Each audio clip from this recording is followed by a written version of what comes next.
بسم الله الرحمن الرحيم الحمد لله وحده والصلاة والسلام على من لا نبي بعده اما بعد السلام عليكم ورحمة الله وبركاته. کتاب شرح درس های مهم برای عمومی امت. درس نهم، بیان تشهد. تشهد این است: التحیات لله والصلوات والطیبات.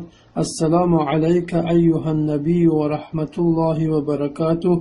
السلام علينا وعلى عباد الله الصالحين. أشهد أن لا إله إلا الله وأشهد أن محمدا عبده ورسوله. سپس بر رسول الله صلی الله علیه و سلم صلوات و برکات می فرستد.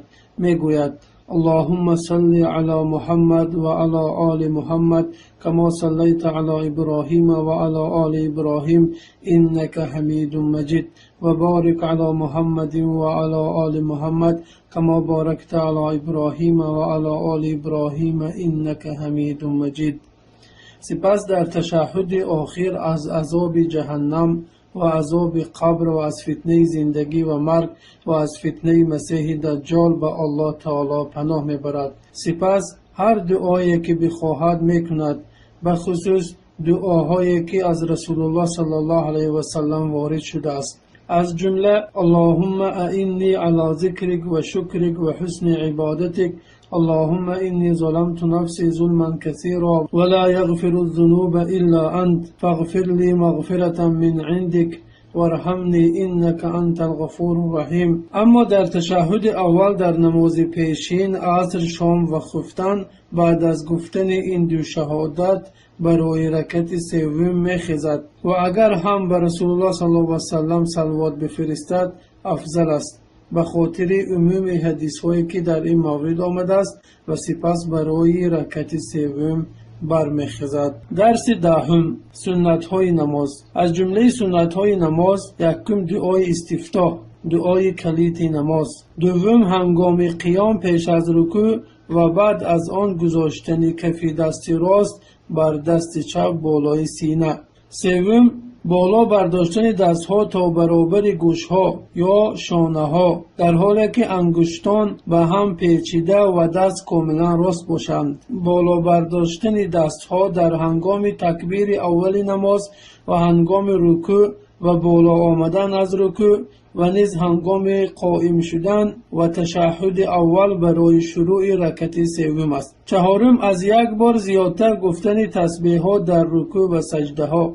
پنجم هر چی که بعد از بالا شدن از رکوع و گفتن ربنا لک الحمد به این ذکر اضافه کند و نیز هر چی که به دعای مغفرت بین دو سجده اضافه کند. ششم در رکوع سر را برابر پشت قرار دادن. هفتم دور داشتن بازوها از پهلوها و شکم و رانها از ساقها در وقت سجده کردن. هشتم بالا نگاه داشتن ساق دست از زمین در هنگام سجده کردن. نهم در تشهد اول و نیز در بین سجده ها پهن کردن پای چپ بر روی زمین و راست نگاه داشتن پای راست. دهم در تشهد اخیر در نمازهای 4 رکعته و 3 رکعته به طرز تورک نشستن که آن بر سورینش نشستن و پای چپ را در زیر پای راست قرار دادن و پای راست را راست گذاشتن است. 11 در تشهد یکم و دوم و زمانی که میشیند تا آخر التحیات به انگشت سبابه اشاره کردن و آن را در وقت دعا حرکت دادن. 12 صلوات فرستادن و دعای برکت نمودن بر محمد صلی الله علیه و سلم و خاندان او و بر ابراهیم و خاندان او در تشهد یکم. 13 در تشهد آخر دعا نمودن. 14 در نماز صبح، جمعه، 2 عید، نماز طلب باران و در 2 رکعت اول نماز شام و خفتن با آواز بلند قرائت کردن. 15 در نماز پیشین عصر در رکعت سوم شام و 2 رکعت آخر نماز خفتن پس قرائت کردن. 16 از سوره فاتحه بیش از سوره های قرآن خواندن. با رعایت کردن باقی آن چیزی که از سنت ها در نماز وارد شده است به غیر آن چیزی که ذکر کردیم و از جمله آن چیزی که بر گفته نمازگزاران ربنا لک الحمد بعد از خستن از رکوع در حق امام قوم و تنها گذار زیاد می شود.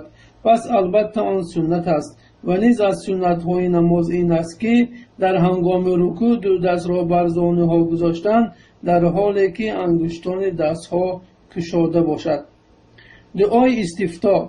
دعای استفتاح بعد از تکبیر احرام بعد الله اکبر می باشد و آن دعاهایی است که از پیامبر صلی الله علیه و سلم آمده است، مانند فرموده او صلی الله علیه و سلم: اللهم باعد بین و بین خطایا کما باعدت بین المشرق والمغرب، اللهم نقینی من خطایای کما ينقى الثوب الأبيض من الدنس، اللهم اغسلني من خطاياي بالثلج والماء والبرد، سبحانك اللهم وبحمدك وتبارك اسمك وتعالى جدك ولا إله غيرك می باشد.